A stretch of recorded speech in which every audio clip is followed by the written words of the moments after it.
Olá, assombrados! Eu sou a Ana Paula e vou contar um relato para vocês nesse tipo ao vivo de hoje. E aí, tudo bem? Eu espero que sim, que esteja tudo bem. Já vou pedindo para você deixar o like deste vídeo e também se inscreva no canal se ainda não for inscrito. E se quiser ver mais relatos, vai lá pro meu outro canal, o Conto pra Ana. O link tá aqui na descrição. Lá eu conto relatos, assim como aqui, só que sem foco no sobrenatural. Combinado? Então vamos lá para o relato de hoje, porque aqui sim tem assombração. E o relato de hoje é este: a casa ainda era dele. Oi, Ana e assombrados, tudo bem? Tudo jóia? O meu nome é Fulano, mas sei que vai me chamar de Fulano. Eu sou de Registro, interior de São Paulo. Nossa, quanto tempo que eu não ouço falar de Registro. A gente passava por lá sempre que estava indo para Curitiba, no Paraná. A gente passava por Registro. E aí eu acho que lá tinha um posto que tinha um galo assim. E aí a gente comia lá, eu acho. Era tipo um ponto de parada. Se não me engano, se não me falha a memória. Olha que legal. Sou de Registro, no interior de São Paulo. Escrevo esse relato com a minha filha Fulanita, de 11 anos, que aliás adoro seus vídeos. O relato que vou contar não aconteceu... Um beijo pra ela, tá? Deixa eu mandar um beijo pra Fulanita. Aqui, beijo pra você. O relato que vou contar não aconteceu comigo, e sim com a minha mãe. Fique tranquila que não terá nomes no relato para preservar a identidade de todos. Isso aí, muito bem, muito obrigada. Antes de iniciar, devo contar um pouco sobre a minha mãe. Hoje ela é uma senhora de 61 anos e tem uma mediunidade muito forte. Tem pressentimentos, tem sonhos que acontecem e vários relatos assustadores aí, de encontros com fantasmas, de povo das sombras e até com familiares já desencarnados. O meu avô paterno, sogro da minha mãe, tinha um terreiro de umbanda lá nos anos 90 e durante um dos trabalhos, a entidade do meu avô, o seu Zé Pilintra, chamou a minha mãe e a informou que ela tinha um dom muito grandioso e que precisava ser desenvolvido para que pudesse ajudar o próximo e para que não tivesse medo do que ela presenciava, né? Para trabalhar isso, pois ela morria de medo do que via. Porém, ela ficou com mais medo ainda de desenvolver e atrair cada vez mais esses espíritos para ela. Acabou, acho que não indo, né? Não desenvolvendo. Bom, mas bora pro relato. O ano era 1987. Meus pais moravam numa cidadezinha no interior de Natal, no Rio Grande do Norte. E tinham apenas uma filha de 3 anos, a minha irmã. O meu pai trabalhava fora da cidade, em uma fábrica de tecelagem, e voltava para casa de 15 em 15 dias. Então, a minha mãe ficava sozinha com a minha irmã por muito tempo. Nessa época, eles moravam numa casinha distante da casa da minha avó, e por isso a minha mãe tinha um pouco de dificuldade para deixar a minha irmã com ela, pois teria que andar muito até a casa dela, né? Sempre que ela ia visitar a minha avó, ela passava em frente à casa do pai de sua madrinha, que era bem perto da casa da minha avó. Numa tarde, estavam lá minha mãe, minha avó e a madrinha conversando, quando surgiu o assunto do pai da madrinha. Segundo a madrinha, ele já estava bem velhinho e muito doente, e queria que ele morasse mais perto dela para que pudesse cuidar melhor dele. Foi então que ela sugeriu para minha mãe trocarem de casa.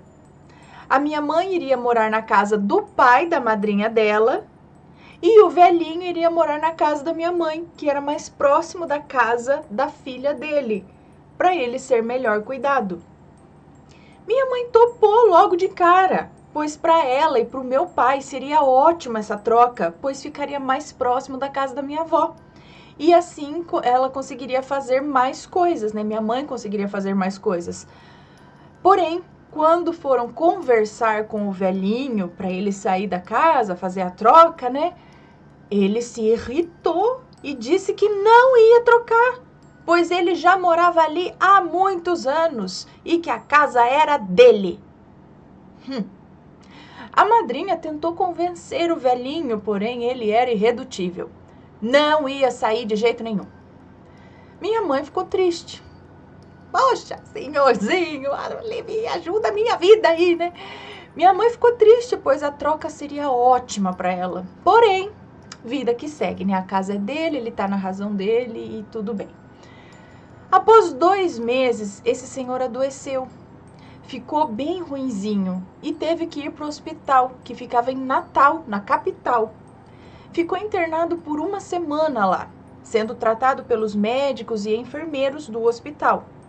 Ao melhorar, ele retornou para sua casa, porém precisava de maiores cuidados. E sendo assim, a filha dele, madrinha da minha mãe, voltou a propor para ela a troca das casas. Minha mãe aceitou de novo. E aí se iniciou a mudança.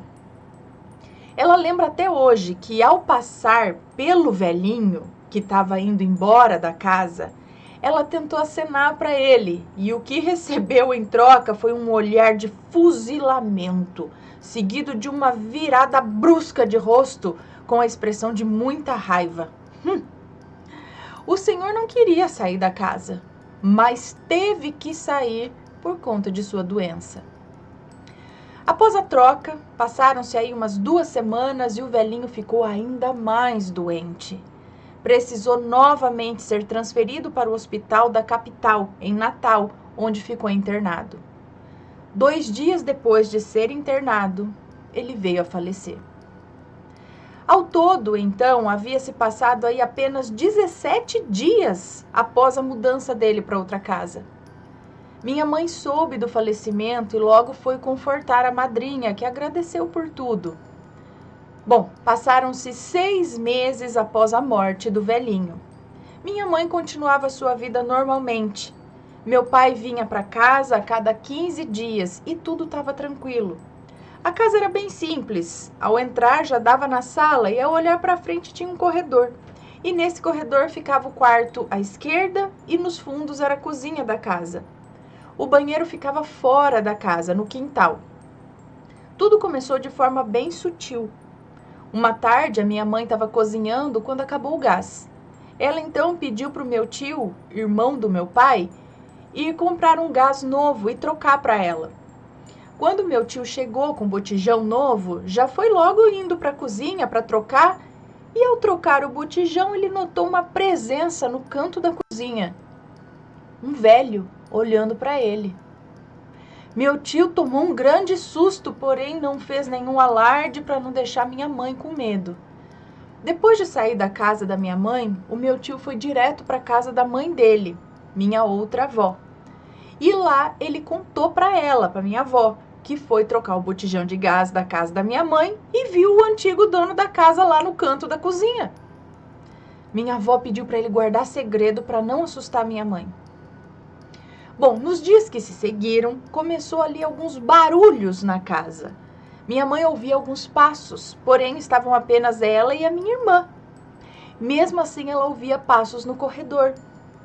Outro dia, minha irmã estava dormindo e a minha mãe dobrando umas roupas no quarto, quando ouviu uma respiração bem próxima do seu rosto.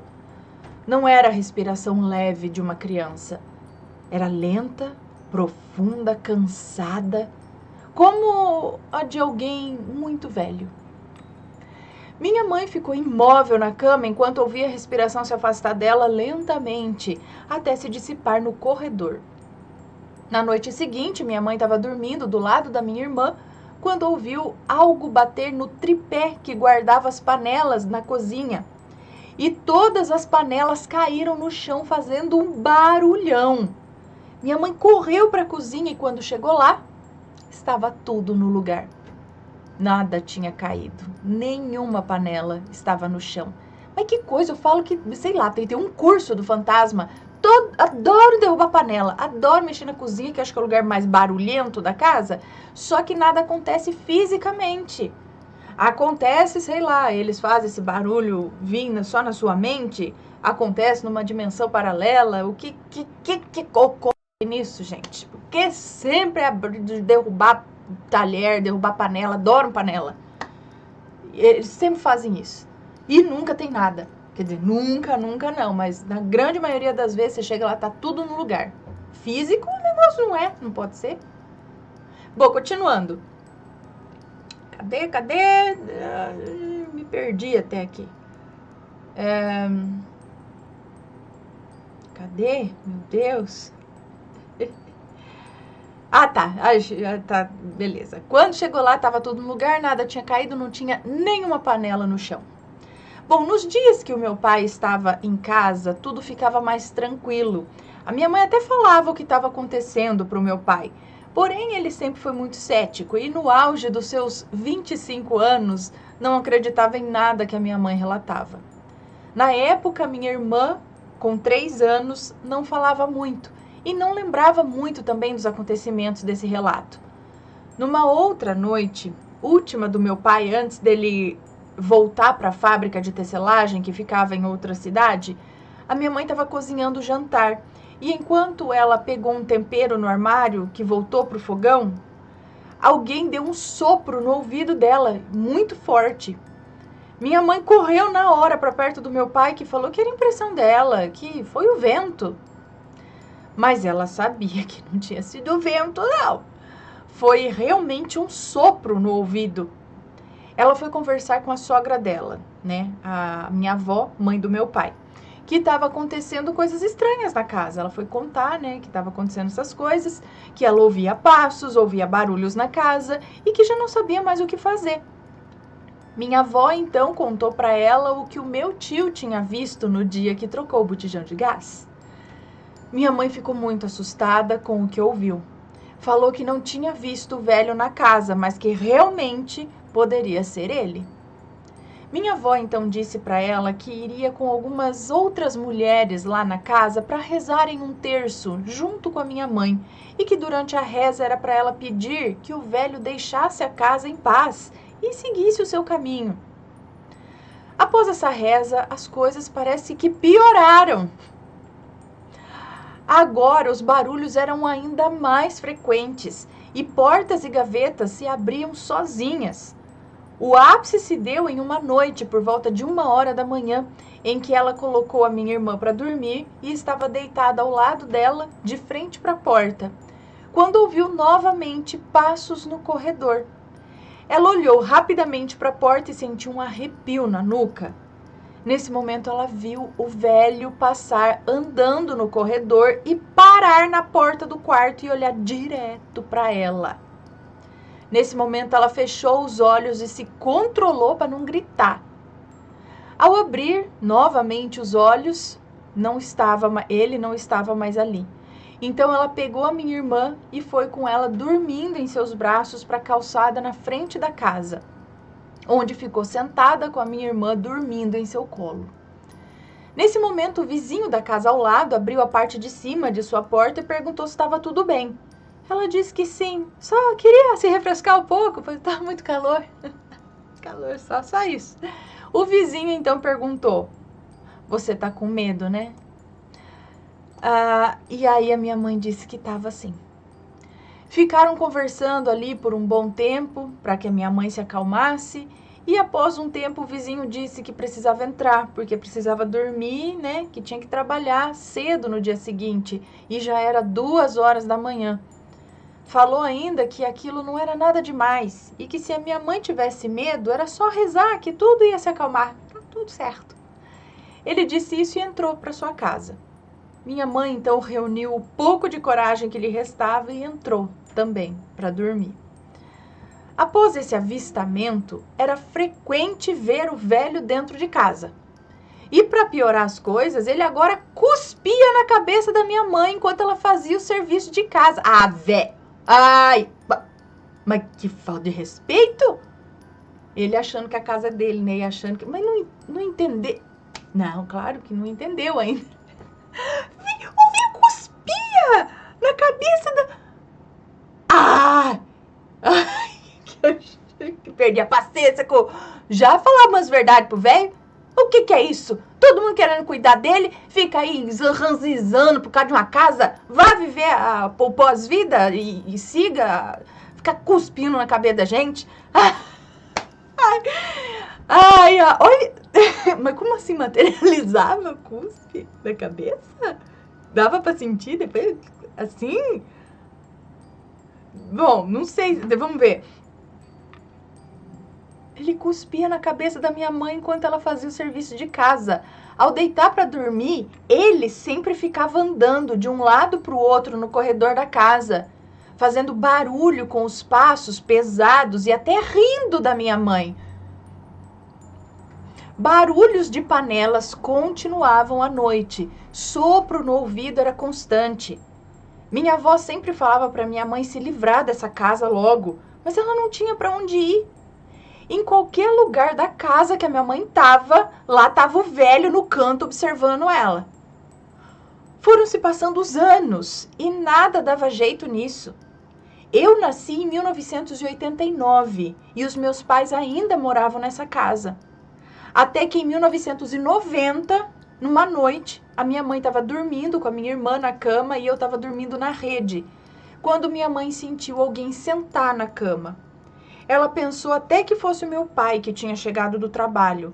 Porém, quando ela abriu os olhos, ela viu o velho sentado olhando bem nos olhos dela. Ela ficou paralisada, não conseguia se mexer. Sentia seu corpo arrepiar dos pés à cabeça e quando já estava a ponto de gritar, o velho começou a se aproximar do rosto dela lentamente. E quando ficou cara a cara, ela ouviu ele dizer: "Saia da minha casa." Após ele dizer isso, minha mãe deu um enorme grito que acordou as crianças, acordou o vizinho do lado. Ela deu um grito que acordou as crianças. E aí o vizinho do lado correu para ver se estava tudo bem. Ela disse o que aconteceu enquanto o vizinho tentava acalmá-la. Então minha mãe decidiu se mudar de lá. Não importava se não tinha para onde ir, ela ia dar um jeito. Foi então que apareceu um homem que queria alugar a casa para namorada dele, que era muda. Esse homem era casado e tinha se apaixonado por essa mulher em um bordel. Ah, entendi. Então, ele a tirou do bordel e precisava alugar uma casa para ela ficar. Foi então que soube que a minha mãe estava alugando a casa. Minha mãe pediu antecipado 3 meses de aluguel, pois iria precisar para alugar outra casa. E o homem topou. Ele não ia deixar a sua amante muda voltar pro bordel, né? E foi assim que nos mudamos dessa casa assombrada. Depois de um tempo, o homem comprou de fato a casa. Um dia, conversando com a minha avó, ela disse que falou com uma amiga da nova moradora da casa, a muda. Tadinha. E essa amiga disse que a muda relatou para ela que sempre via um velho dentro da casa. Depois disso, não tivemos mais notícias sobre essa casa. Eu acredito que ainda seja da família desse homem. Mas o velho ainda deve estar por lá. Porque a casa ainda era dele. Ana, desculpe se ficou muito longo, desculpe os erros e desde já agradeço por ler o meu relato. Voltarei a mandar mais relatos da minha mãe, pois esse foi apenas um dos vários que ela possui. Um beijo para você e toda a sua família. Atenciosamente, fulano. Um beijo para você, muito obrigada. E a muda, pior que agora, tem que intencionar alguma coisa lá pro homem, ó, pedir ajuda para alguém, porque... Caramba! Ele vai ficar preso lá até quando? Vai ficar lá séculos, que fique aí então. Fique com a casa. Fica aí, ó, não evolui nada. Fica sentada aí, sem fazer nada na sala. Como que tem, né? Como que tem gente que fica pegado àquilo, né? A coisas materiais, a casa, que às vezes, né, talvez tenha sido um sonho, tenha dado tanto trabalho para conseguir, e aí finalmente conseguiu, viveu a vida inteira ali, não quer sair, nem depois de morto. E isso acontece com carro, né? Às vezes o cara cuidava muito, era muito apegado ao carro, aí desencarna, continua atrás do carro, da moto, de alguma coisa que a pessoa seja apegada, até um objeto às vezes, né? A pessoa fala, não, imagina que eu vou deixar meu anel que foi tão querido, foi não sei o que lá, tudo, agora vai, um vende pra cá, um vende pra lá, e a pessoa às vezes segue né? Porque tem apego naquele objeto, naquele carro, naquela casa, né? Quando é casa, eles às vezes ficam lá dentro, até carro também, né? Fica lá. Mas aí não tem que dar chamar alguém para conversar mesmo com o espírito, soltar a real, falar mesmo para ele assim, que é tal, acho que da doutrinação, seria isso? É lógico que não é bem assim, eu acho, né? É uma coisa mais trabalhada, né? Com pessoas que sabem o que estão fazendo e tal, né? Oração e pedido de ajuda da espiritualidade que venha, né? Mas a pessoa mesmo desencarnada, ela precisa querer, ela precisa entender a situação, né? Então, mas assim, que fique o velho. Eu já tinha perdido paciência com essa assombração já. Sinto muito, senhor. Eu sei que a casa era do senhor, mas falar pra você, viu? Acho que você já tá passando aí a covardia. Porque você consegue cuspir, eu não consigo cuspir. Ai, senhor, isso eu nunca tinha visto. O fantasma cuspindo eu nunca tinha visto. Eu achei interessante. Mal educado, muito mal educado. Mas ele achava que a casa era dele ainda e que a invasora era ela ou qualquer um que estivesse lá dentro. Não entrava essa compreensão, né? Na cabeça dele de que ele desencarnou e agora isso aqui não é mais dele. Que coisa. Você já passou por algo assim em alguma casa? Um provável ex-dono que não quis largar o osso? Conta aqui pra gente. E se for comentar, que seja com respeito, por favor. E a gente se vê então num próximo relato. Beijos e fui. Tchau, tchau.